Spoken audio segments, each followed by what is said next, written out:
I became proud of my sensitivities when I see why people fall into drugs or alcohol or any kind of like very harmful addictions. I'm like, oh, I'm glad that I chose this as an addiction. I'm so happy I chose tears for my addiction, I swear.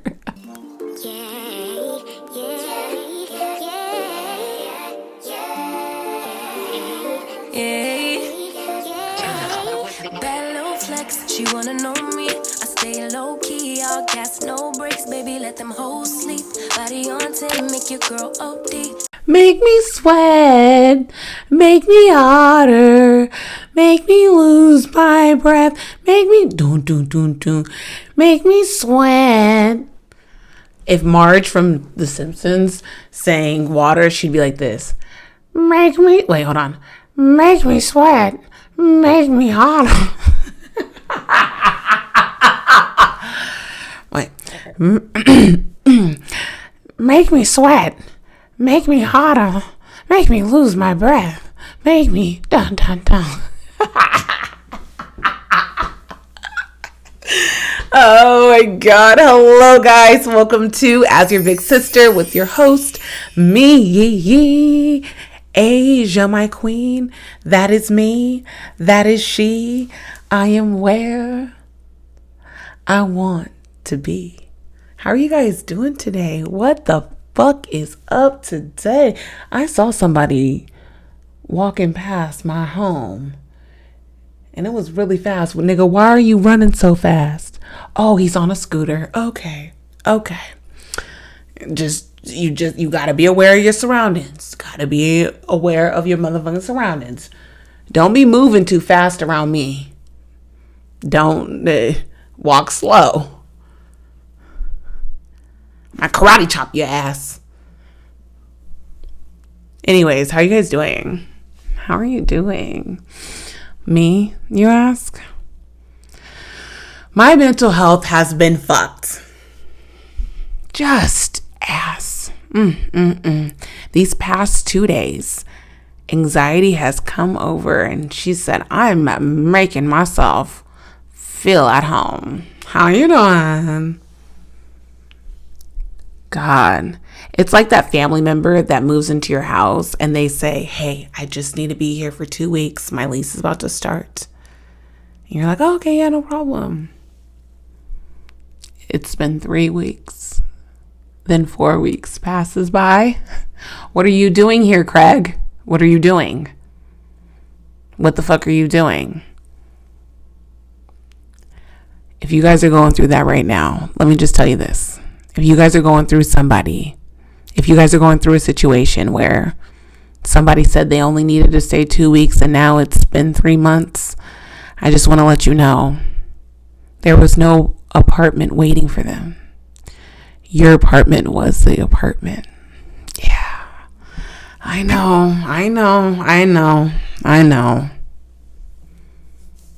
But you would have said no. You would have said no if they said, hey, can I come live with you? So, they have to, give you some bite sizes. 3 months at a time.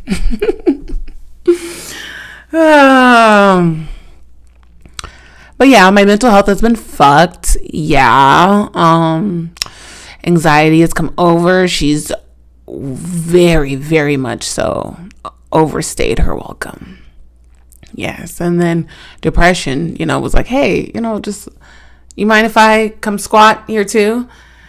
So I was like, yeah, come sit down. The beautiful thing about this moment right here, though, is the fact that, if we're going to get anything beautiful out of this, but it's the fact that I know what to do. I know the tools. I know I got a toolbox. And I know how to get through this. Oh, God. My mental health is something that I have to work on every single day. I think that's a lot of us, most of us, if we're being honest. It's something you have to work through every single day. Some, more intensely than others, but it's something I have to practice every single day. And when I fall off, she warns me. She's like, hey, I'm on my way, you know. She's halfway to my house. And I'm like, you know what? Fuck you. I've been good. I've been all right. And she's like, all right. Okay. And yeah. Just my brain, my body is so high maintenance sometimes. I'm just like, can I get a fucking break? If I go 2 days without talking to a friend, touching grass, going outside, doing a fucking cartwheel, listening to music, dancing, having a good laugh, you know, spending time in meditation, moving my body. If I spend more than 2 days away from that, baby, she comes knocking. The phone comes to ringing.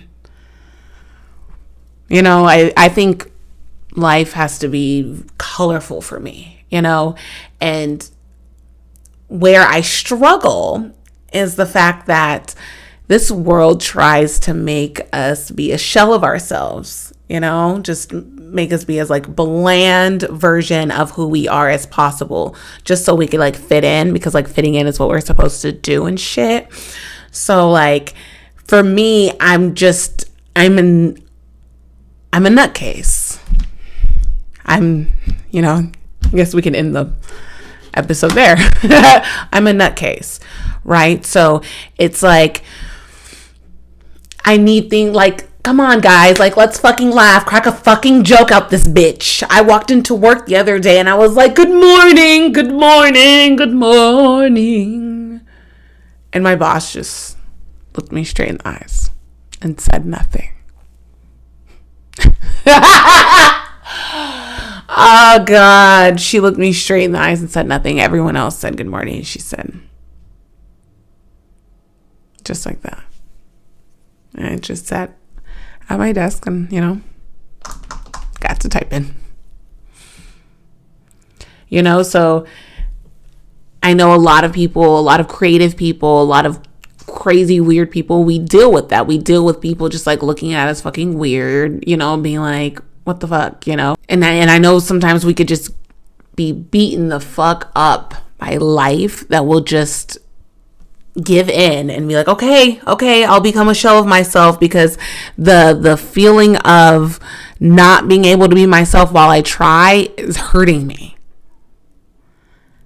you know. So let me just fit in, because maybe that might be less painful, and every time it isn't, because you're just walking around like not feeling things, not being yourself, you know. So that's where I'm at, and I'm like done. I'm a crazy ass bitch, you know, and I just have to be myself, be my fucking self.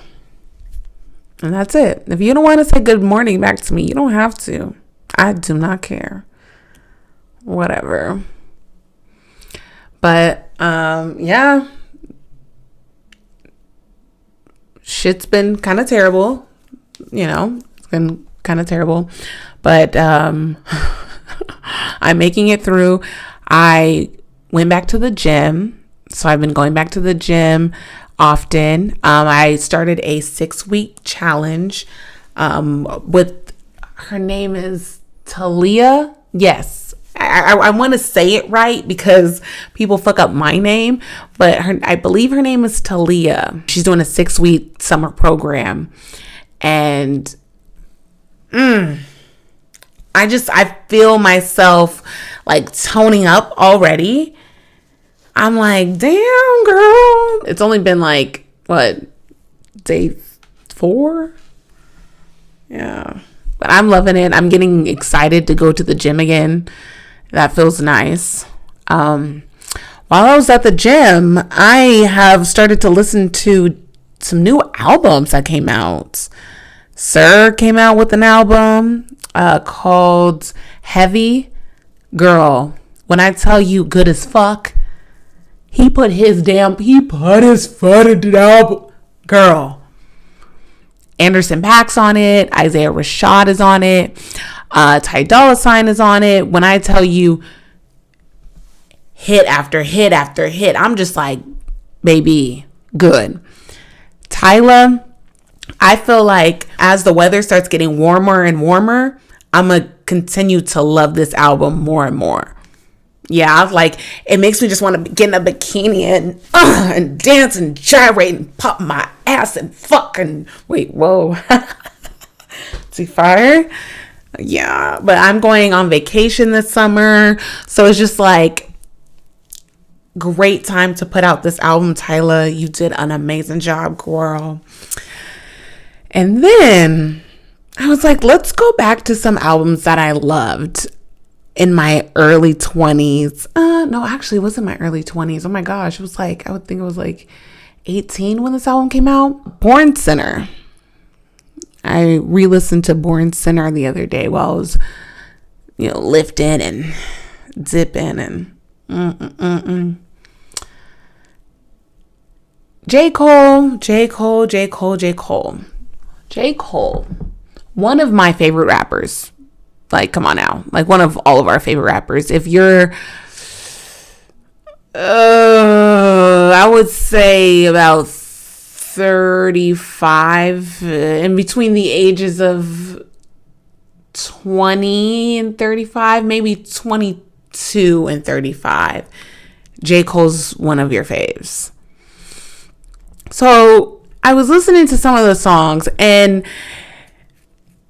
the thing I appreciate the most about J. Cole is his honesty in how he felt about being broke as fuck, and how like he was around a lot of people that had money, and he's just like, damn, and let me just try to flex like I got it, or even overspend in a way that I probably wouldn't if I wasn't trying to impress y'all. Like, I liked how honest he was about that, because we've all been there. How you doing? But for me, his music hasn't aged with me, if that makes sense. Like, I haven't listened to a song that I used to listen to and was like, oh, that's like, I don't know. It just feels so far away. It feels like, oh, like that was like a feeling I felt at 19. You know what I mean? It wasn't, I don't know. It doesn't resonate with me at this age now. I like rapping it and shit because it's so nostalgic. But I feel like it didn't grow with me, right? And in the way of some of my favorite artists' music has grown with me. Let me be specific with the song that I'm talking about on Born Sinner by J. Cole. The song Crooked Smile. That was a time period where I started to get really into makeup. And there was a lot of songs out, specifically rap songs, where they rapped about, oh, you don't need makeup. Girl, take that makeup off. You don't need that. And I'm just like, I don't know. Like, I'm at the age where I'm like, dude, shut the fuck up. Like, shut the fuck up. Back then, I was like, oh yeah, thank you, J. Cole, for making me feel like I don't need makeup. Thank you, Kendrick, because he had that song called No Makeup, but I don't know. But like, I want to ask her how long it took. Like, okay, nigga, if someone comes up to me and asks me, how long did it take you to do your makeup? Imagine a man coming up to you asking you that. Like, okay, let me read these lyrics. I'm going to a Kendrick Lamar song. Okay, let me read you these fucking lyrics, guys. Okay. I know in the song, like, he mentions about, domestic violence and stuff like that. But, okay. I love the way you put it on your eyes. The roses on your face light up the sky. Those lips are colorful all the time. And girl, that's fine. But I want to know, do you mind? No makeup today. Nigga, I swear to God, bro. I swear on my mother's fucking life, I would lose my fucking mind. Do you mind not wearing makeup today? And like that part, okay, Crooked smile. What did he say? You wake up, put makeup on, stare in the mirror. Okay, yeah. You wake up, put makeup on, stare in the mirror, but it's clear that you can't face what's wrong. No need to fix what God already put his paintbrush on. I will kill you. Cause like, it was like, I feel like a lot of people will see someone with makeup on, or even a lot of makeup, and will be like, oh, they really don't love the way they look. They're trying to hide behind the concealer. They're trying to hide behind. Some people just like makeup. It's literally, it literally can start and stop right there. I like makeup. Ding. That's it. Like, it's not I'm hiding behind a look of fear. I'm hiding, don't look at me. It's just like, I like to wear makeup. That's it. And then, like, these rappers are trying to tell you, like, I want you to be confident in yourself and love your natural. If you don't shut the fuck up, immediately.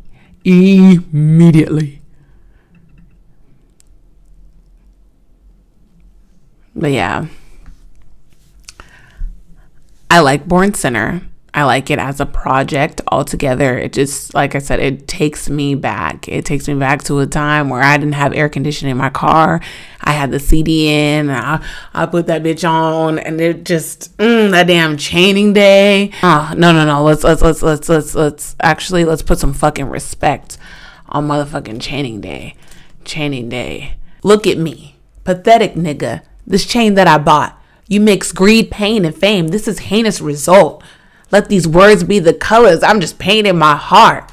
I'm knee deep in the game. It ain't what I thought. Cop the Range Rover, my girl got the Mercedes. Iced out crazy. I want to shine like baby. Compared to that nigga, I ain't even bought a bib yet. Truth be told, I ain't even bought a crib yet. Like, nigga, you can't fuck with motherfucking Cold World. You cannot fuck with Cold World. I will love him. I will ride.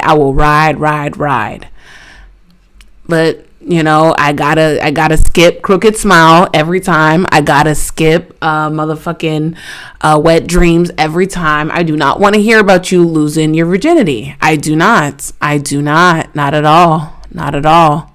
Thanks. But anyways, guys, I want to talk about being a sensitive girl. Yeah, y'all, I'm sensitive as fuck. And it's not like, oh my God, I get my feelings hurt easily. Oh my God, I can't take a joke. It's not one of those. It's, I feel everything. So if I ask you, is something wrong? Girl, just know I know something is wrong. I just don't know what it is, but you cannot lie to me. Like, I feel people so easily. Like, that's why it's like really important for me to watch who I'm around, the places that I go, because y'all, and I think I'm so sensitive because I've always had to be, you know, when, you know, grow up in a specific environment where you had to be aware of your surroundings, because, you know, some people weren't good people. And it's so crazy because there were adults in my life that I felt weren't good people, but I didn't understand why. You know, I'm like, I don't know why I don't feel comfortable around this person. I just know I don't. And everyone feels comfortable, and this person is able to come in and out your house and all these things. And then you grow up and you find out that this person was a pedophile.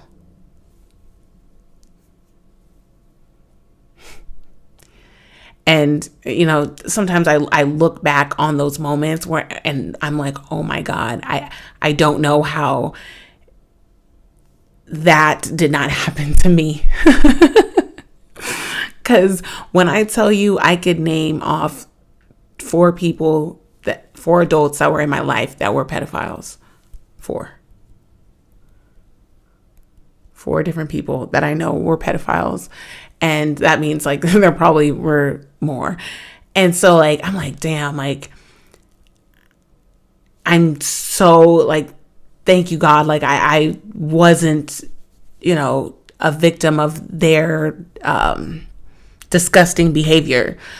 But I've always been someone who just like felt things, and God gave me that because he knew that I was in an environment that wasn't the safest. So I always had to be aware, and I didn't know that I was being aware. I just knew, like, the feeling just was there. So as I get older, it's still like that. It's so natural. It's still like that where I'm like, oh, this person is sad. I've walked into an establishment and I saw friends, and I was like, oh, they don't like each other. She does not like her. I was like, damn. And you seem fucking crazy because you're the only one that knows this, and you don't even have proof. Like, you don't have anything where you're like, this is how this person does not like this person. You just know, you're like, oh, this person doesn't like them. But like, I shut the fuck up because one, it's none of my business. But like, I'm so blessed with that gift where I'm like, oh, they're fake as fuck and they're going to tell all your business. So Asia, just know if you get to talking, which of course I will, there's people that I'm like, oh my God, why did I tell this person this? Because I know all of Arizona knows this now. But like, I know when someone's a fucking chatty patty, like I know, and the person doesn't have to give me proof. Like I could just, right when I just hear a voice, something in my brain goes crazy, and then it goes all the way down to my stomach, and I'm like, oh, like I figure people out very easily. Very, very easily. And so having these gifts, because I now call them gifts, because before I looked at them as weaknesses, because I'm like, why can't I be in these places and not walk away just feeling so heavy? Why can't I just groove in this environment and just allow this to just stay here? Why do I feel this heaviness for the next week? I used to look at it like a bad thing, but now I'm just like, this is probably saving you from being fucked over in a lot of situations, to be honest. Because like, I'll see situations where someone's like, oh, this person messed me over. And I'm like, okay, like this didn't make you know that, or when they said that, or when they did this, or when they did that, and I'm not saying I will never get fucked over. I'm not saying I've never been fucked over. But what I am saying is I be knowing. And my sensitivities be telling me, hey, this person ain't shit. So if you gonna go, just know this is what it's gonna be. I usually know what it's gonna be. Gonna make it body, man. Gonna make you scream my name. Gonna make it when me. Me or you. No. But I usually know what it's going to be every fucking time. So I'm like, okay, either go, and have a good time. Just know you just going to end up fucked at the end. But it's going to be a nice time. And sometimes I'm like, ting, ting, ting, ting, ting, ting, I'll go. Just for the ride. Even though I'm going to come back bald head. I'll go. But I be knowing, y'all. I be fucking knowing. And like, my sister, she was dealing with this guy, and I looked over at him and I gave her a face.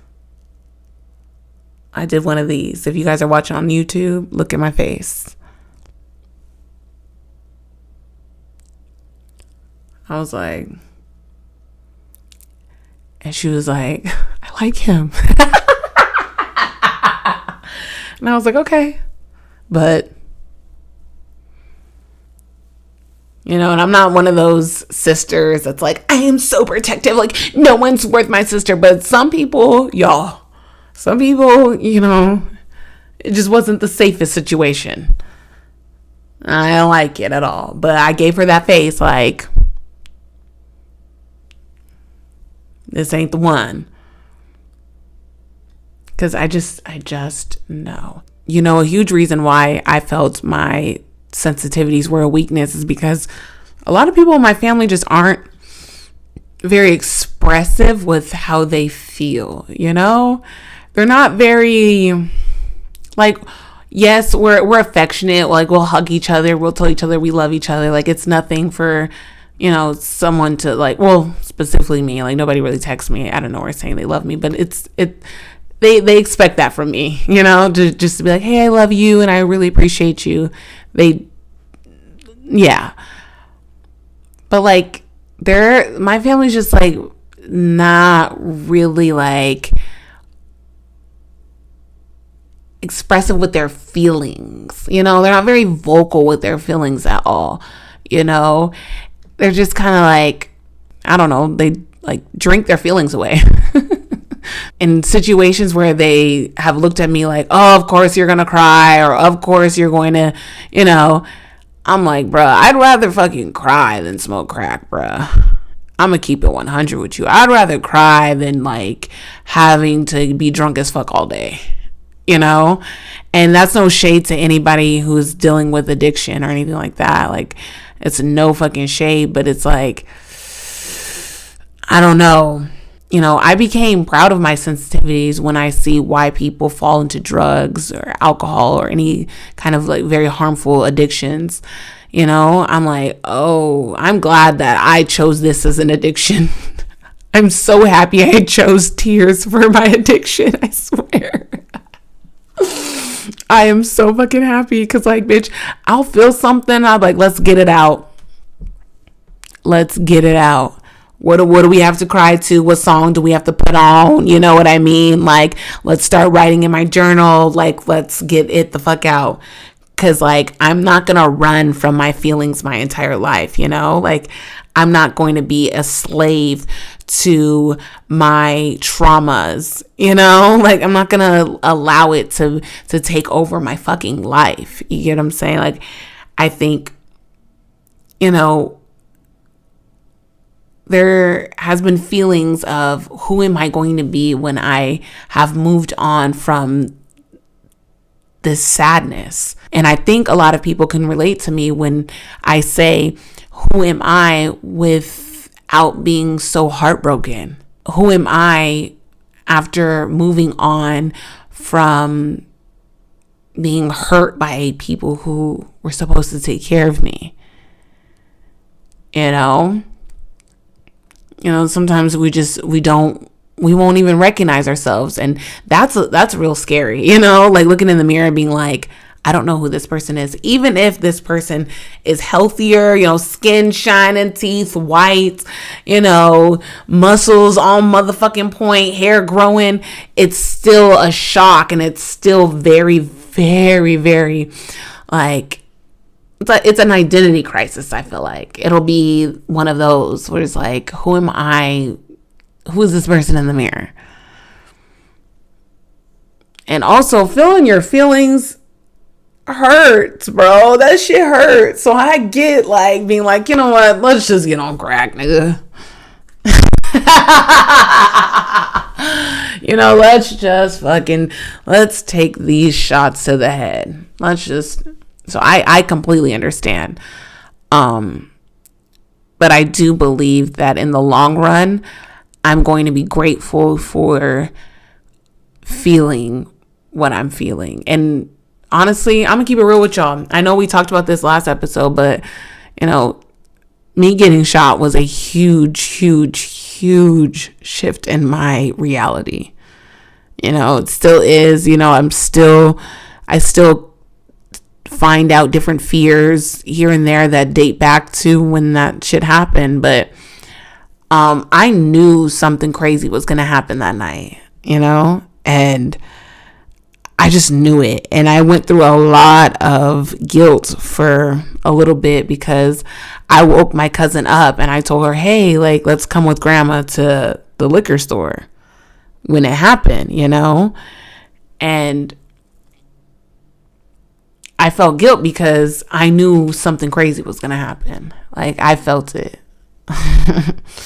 I knew it. Like, right when we got into the car. because it happened on our way back home. So yeah, we honestly didn't have a choice whether we were gonna go or not, because my grandma was leaving. So, but you know, you always find a reason to blame yourself for some shit that had nothing to fucking do with you. Niggas just shouldn't have been shooting. How about that? But I knew that shit was gonna happen. Like, I knew some crazy shit was gonna happen that night. So your intuition, your sensitivities, you know, one and the same. Listen to that shit. Listen to it. Don't take it for granted. And don't let people shame you out of feeling. You know what I'm saying? It's like, niggas who raised me, I'm like, how the fuck can you shame me out of feeling when you were the reason why I feel so much? You know, like, you were the reason why I was in a household with someone who was a pedophile multiple times. Not multiple times, a lot of the time, because it was, yeah, nigga, like, I'm talking uncle's grandfather, like, type shit. Like, you know what I'm saying? So it's like, you were the reason why, like, you were putting me around people that I couldn't trust. You know, or you couldn't even trust with. You know, you couldn't even trust them with me. Like, let's be fucking real. So it's like, this is the reason why I feel so fucking much. And you know what? Like, it has saved me in the name of Jesus, you know, in the name of the Lord, in the name of everything. It has saved me, baby. Because while y'all go out and bury yourself and bury all your traumas and bury everything in some crazy ass shit, I am processing and feeling. Sometimes I do want to bury them, but I just know, one, where it could lead. You know, depression, anxiety, and alcohol do not mix very well. They don't. Depression, anxiety, and popping pickles and all that shit do not work very well. I mean, abusing pills. You know, I know, you know, some people take medication for depression and anxiety, so I'm not talking about that. So if I have to just lay in bed and cry for a little bit, nigga, I'ma do it. Because I'm trying to run for a long time. Okay? I'm trying to run for a long time. But yeah, thank you guys for listening to me. I really appreciate you. I really, really appreciate you this episode. This is episode 132. I've sat down and recorded this podcast. I would say, if it's 132, I would say I sat down and recorded this podcast about 400 times. I would say 400. We putting our reps in, baby. Thank you guys for being here. Thank you for watching me. Don't forget to tell everybody that I'm beautiful, kind, smart, and sexy. I'm Asia, my queen. This is As Your Big Sister. Bye-bye.